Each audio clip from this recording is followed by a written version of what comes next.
นี่วันที่17 เดือน11 22สิไปสิล่องแห้งขึ้นหนึ่งว่าสิไปทอดเส้นเหียงไม่ละเส้นเหียงประมาณ96 ลักก็ไปกลับมันได้100 ลัก200 ลักแห้งสมัครขึ้นใกล้สวัสดิ์รักษาหาแล้ว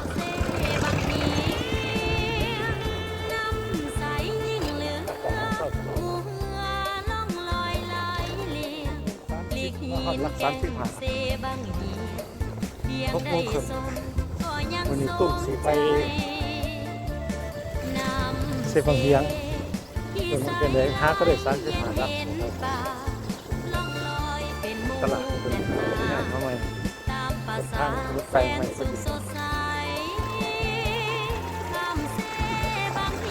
ขับรถเมืองลาว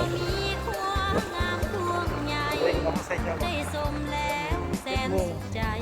มาฮอดลัก46ทางเขาขัดโทนทางเขาขัดโทนอีกหาก็ได้ครึ่งทางยังก็ครึ่งทางซ้ำทางง่ายแต่นี้มีแต่ค่อยนี่ขัดโทนโต๊ะเล็กใหม่เพื่อประตูโค้งกันไปต่อเลยประตูโค้งใหม่มีไส้ขักแม่ได้หรอ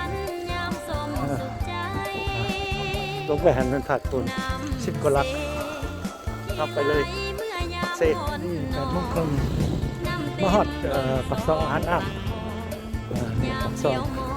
ทางแยกบนไส้ทางนี้ไปอาหารน้ำประมาณ15 ลักหรือ20 ลักไปทางปักเซ่ออกจากปักซองอาหารน้ำไปปักเซ่จะนี่ไปโคเซ่บนเทียงประมาณ30 ลัก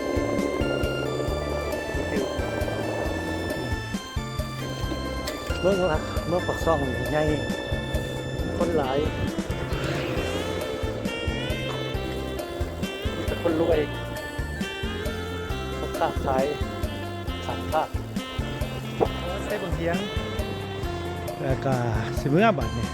เขาเพิ่นเข้าไปในครัวเพิ่นหวยไทยตัวนี้มันจะบักยังบัดครัวมันนำเซเด้อเมื่อแหละ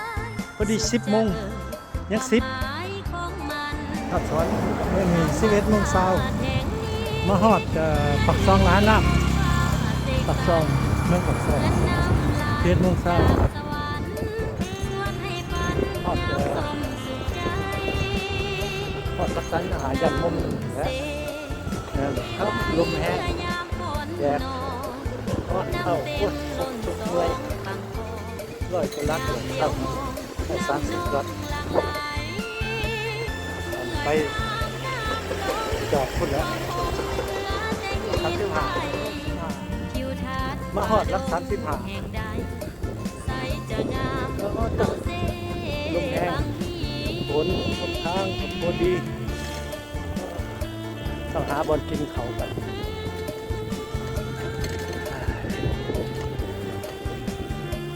ตอนที่ผัก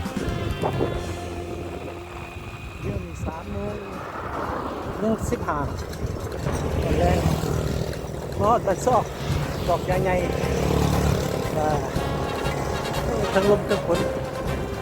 ทั้งแดดมันชอบ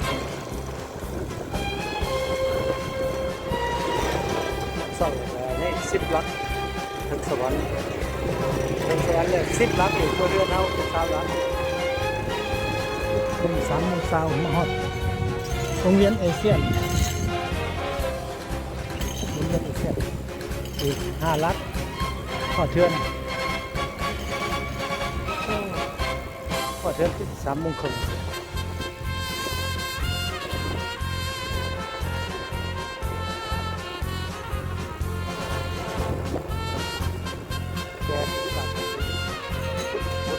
ไป5 โมงเช้า3 โมงครึ่งหัวเทียนแล้วก็มันจะลักหนึ่ง216 ลัก216 ลัก